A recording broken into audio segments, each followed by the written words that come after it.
So Tiki yesterday brought up, it wasn't a direct comp, but it was more a projection of what these 2022 Mets, is that a fair representation of your point, what they can turn into compared to the 86 Mets? They obviously have to win a World Series in order for it to make any sense for this comp, but the way that this team has reshaped itself immediately under Steve Cohen, become viable, one of the best teams in baseball right now, obviously in the National League as well, even though they played the Dodgers this weekend. But, I mean, they're amazing. And if they win the World Series, how can you not start throwing comps out there against the 86 Mets? The team is different. There's not the stars. No, it's a different world. But exactly. But the way that this team has been constructed, it's going to make it memorable for a generation. Okay, so that was yesterday, right? And I'm thinking about this actually coming in today, a little bit last night, but really more this morning. And this includes both the Yanks and the Mets. I think you guys will like this. So the Yankees with the day-night doubleheader, obviously with the Angels, and I'm supposed to be going to the night game. Let's see. Hopefully we get a lot of baseball in today. Weather's going to stink again, I think. But Yanks at 34-15. They've got a 97% postseason probability. They're projected for 96 wins. They've scored 229 runs, which is second most in the American League. They've got the guy right now who would win the MVP, and they've got the best run differential in baseball. And all we focus on is Gallo, Hicks, Chapman, right, Cashman, those who still don't love Aaron Boone. Okay. Then you've got the Mets, who are 35-17 with a 98.7 postseason probability rate, projected for 99 wins. That just keeps going up, by the way. Last week it was 94.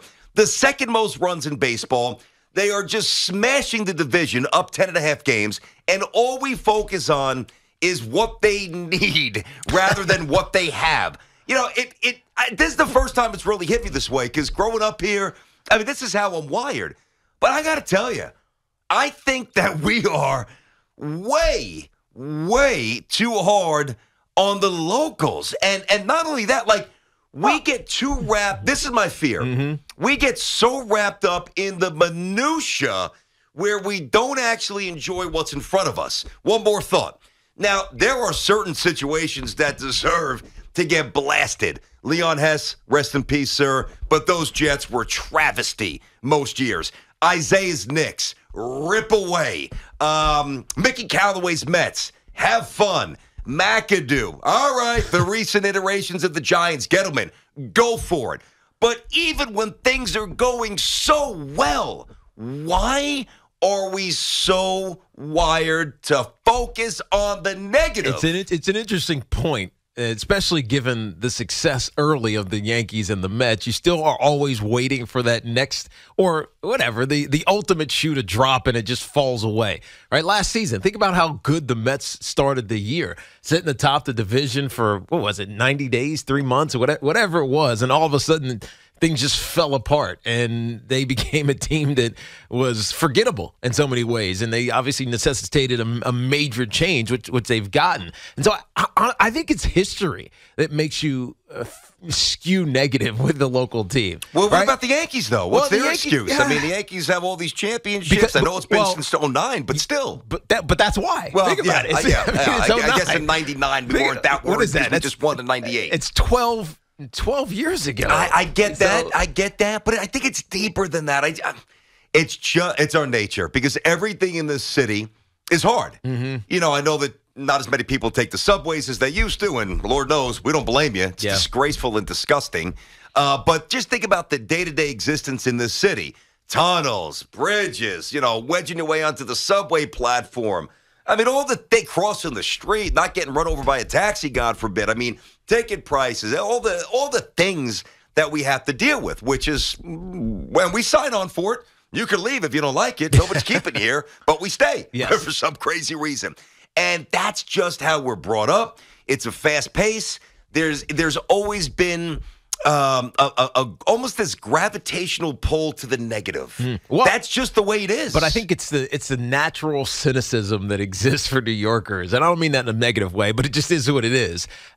You tend to see the problem as opposed to just embracing or enjoying the successes that are happening around you, and I think that's born out of a deep desire to have ultimate success, right? It's the Rangers are pacing expectation. But now they should win a Stanley Cup. And if something goes wrong, you're going to be focused on, they didn't do the XYZ. The kid line, the kid line's been playing great, so I can't even go there. They were awesome last night. You know what I mean? You're going to find the negative, even though they're way above whatever the expectation was. Same thing with the Yankees. Yeah, the Yankees, they win 100 games and consistently above 95 for the last decade and a half. No, they won 103 a couple years ago. Exactly, but where are the championships since 2009? It's not there. The Mets are the same way. You got elite generational pitching. And some of these guys that came out of the farm system, and then obviously DeGrom is a multiple Cy Young winner, but where's the postseason appearances? So you can always see the undercut of whatever the expectation was at some point with all of these teams. I mean, forget the Giants and the Jets, who have been atrocious for the last decade. And so you know why that skews negative. But even when there's success, you're just waiting for whatever that negative expectation is to I don't know, rear its ugly head. And that's why we're hard on them. And I mean, you're right, though. We should appreciate what we're seeing. And we do. We just have a weird way of communicating it, don't we? That's right. I mean, think about this. We are more fixated on Joey Gallo. He won't even be here next year than we are the Yankees either overachieving or flirting with, kind of going back to what we associate the Yankees with being. Same with the Mets. I mean, now the Mets analysis is a little different, and this Dodgers series will obviously reveal a little bit. This entire West Coast trip will be interesting, Padres and Angels as well. But can you imagine, right, if the Mets just got swept at home by the lowly Pirates like the Dodgers did? Yeah. Now, I know there's diversions, there's distractions, there's the beach. It's a different speed out west. We get it. We get it. Southern Cal is what it is. And sports radio's not lighting up like it does here. No. But can you imagine if the Pirates rolled into City and they just smacked around the Mets? Well, I don't even, was it a 4-game? Whatever it was. I think it was three. Three games. 3 straight games? Can you imagine that? The lowly, pathetic Pirates? Not at all. You know what you're getting in the sky would be falling. It would be over for the Mets. You know what you're getting in Los Angeles? The Dodgers are still the best team in baseball. Right? They have the best. They've got the best rotation, the best collective ERA. They got an MVP candidate in Mookie Betts. They got Bellinger and hell, Freddie Freeman is out there now. You almost forget that he's there. They're not worried about it. They don't focus on the negative. But are they not worried because they don't care as much? See, that's the psychological component of fandom that I find really interesting. I think probably. You think that they care as much? And we can't prove one way or the other. But I think it's the most. It's the recent successes.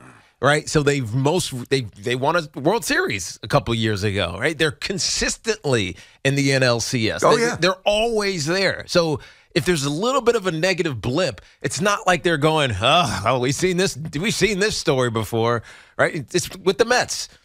Jacob deGrom gets hurt.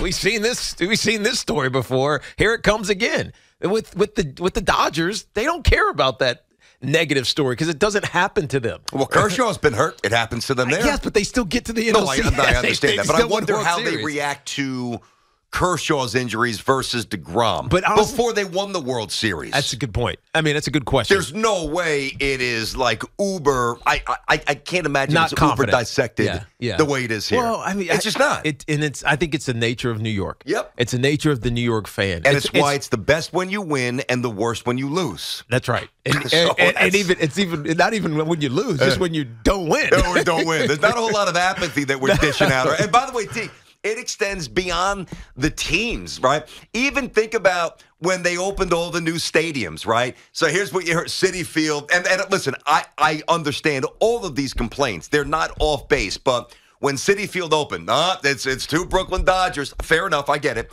When Yankee Stadium opened, it's too antiseptic, it's too cavernous, it doesn't have that charm, that feel, it's different, which it is, but we focused on that. MetLife, I mean, this benign dump. I mean, look at this rat hole. Here's what it was. Yeah, they spent. All we do is complain. They spent $1.5 billion on that. Look what Jerry Jones built down in Dallas. Yeah, for $1.2 billion.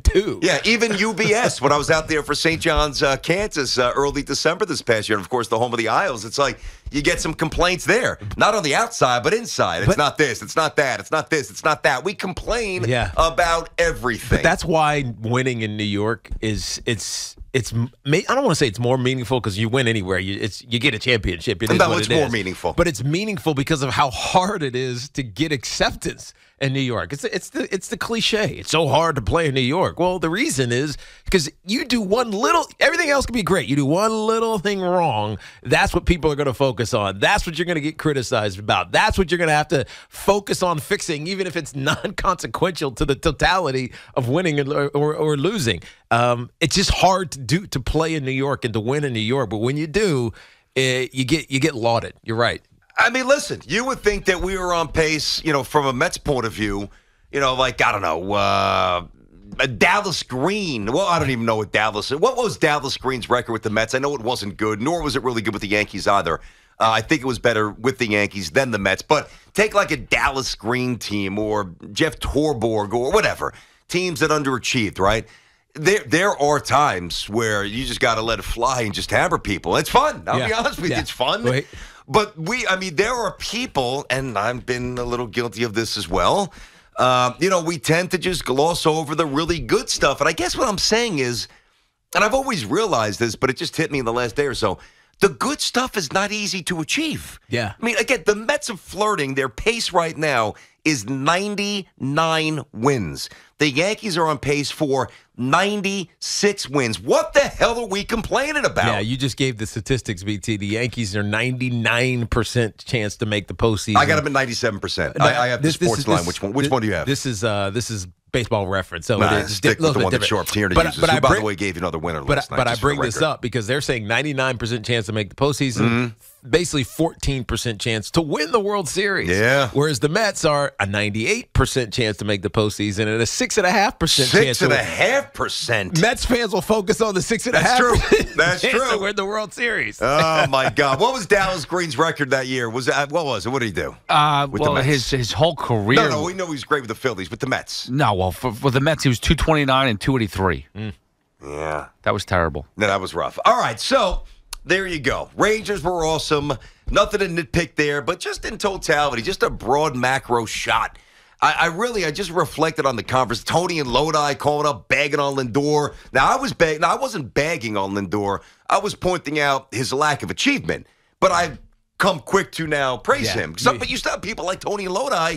I mean, it won't even give an ounce of props when he's on this ridiculous. By the way, another RBI. I think it's 10 straight games. 10 straight. He's just which behind. ties Piazza. Yep, and Piazza has the record, which with is 15. The Major League Baseball record, I think, is 17. Oh, I didn't even know that. Do you know who it is? I do not know 17, who it is. 17, huh? I heard it this morning, and maybe I didn't recognize who it was, but 17 is the Major League Baseball record. The Mets record is 15. Lindor's got 10 in a row. It's amazing. All right, so let's hear from you guys. Andrews and Danbury on the Fan. First up, Tiki and Tierney. What's up, Andrew?